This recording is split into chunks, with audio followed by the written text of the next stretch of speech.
What is a generational curse? Where does it come from? How does it work? How does it affect a family?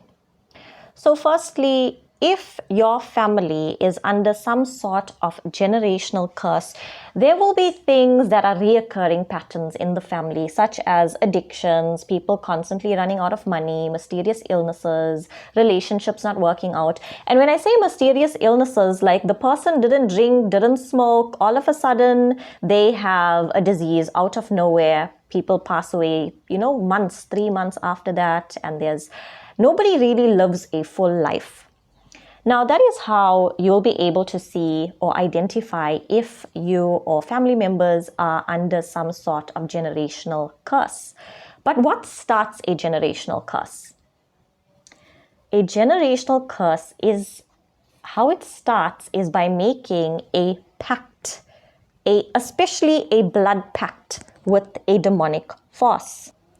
Now, the truth is you might not know that you are making a pact with a demonic force, especially if the practitioner that you go to doesn't tell you. They just make you believe that whatever it is that you want, you will get. Now, this we also called black magic, when you go to someone and you do some ritual to get whatever it is that you want. And usually it has to do with a lower frequency emotion of greed, lust, power, ego. Basically what this means, like for lust, for example, if you are madly in love with someone, you can go to a practitioner and tell the person, I love Stacy, and Stacy has a boyfriend. I wanted to leave a boyfriend and only see me. And the practitioner will say, okay, no problem. Pay me 2,000 Rand and I will make this happen for you. And believe it, Stacy will fall madly in love with you. You will probably get married and live together for the rest of your lives. But what you won't know is that one of you may fall into addiction. There will be constant fighting, but you'll never be able to leave each other. Obviously, something else is binding you two together. In addition to this, demons or demonic forces love to take life. So there will be issues in the family of your children passing away or your loved ones, or trigger warning, stillbirths. And I'm not trying to scare anyone, but this is the reality of it. And this is something that we need to be more aware of. Even money spells. You can go to someone and say, I want to make more sales, or do this or do that. And they will give you something, some charm, and also not tell you that this is actually linked to a demonic force. And that is why you will get the money, but you won't be able to keep it. Another one is death magic. Yes, if you want to actually take someone out, you can go and do death magic. Maybe you'll have to slaughter a sheep or whatever it is for this to happen. However, with death magic, if the person you are trying to take out with this demonic force is protected, it will come back and it will fall on your bloodline. So that is you, your children, your grandchildren. So this is how a generational curse starts. And what we need to remember is that whenever you are going to a practitioner for something, if it is always to feed your instant gratification, you want money now, you want the woman now, you want power, if someone hurt you, you're going to show them a lesson, teach them a lesson. These are low-lying frequencies that will attract negative entities. When I say negative entities, I mean evil forces, evil entities. If you are going to a light practitioner or a good practitioner, one that works with the light gods, they will tell you that, you know what, we cannot give you money overnight. When it is God's time to give you the money, you will get the money. Or when it is time for you to fall in love, you will fall in love. Or you should not hold hate against someone. You should have forgiveness in your heart, because God will deal with it when God sees fit.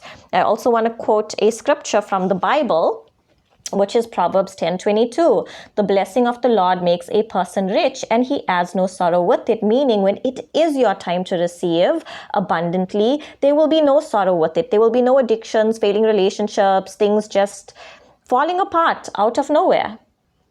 Now, how do we break a generational curse?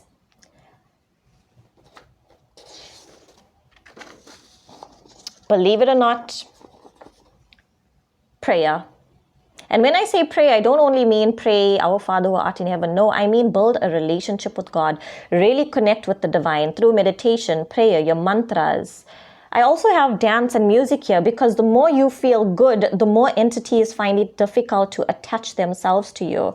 Pay attention to your emotions. As soon as you get into an emotion of wanting vengeance or being angry at your family members, wanting to fight, wanting to lash out, this is when you need to pray, because this is when they are trying to confuse your mind. You will also make lifestyle changes when you enter this prayer lifestyle.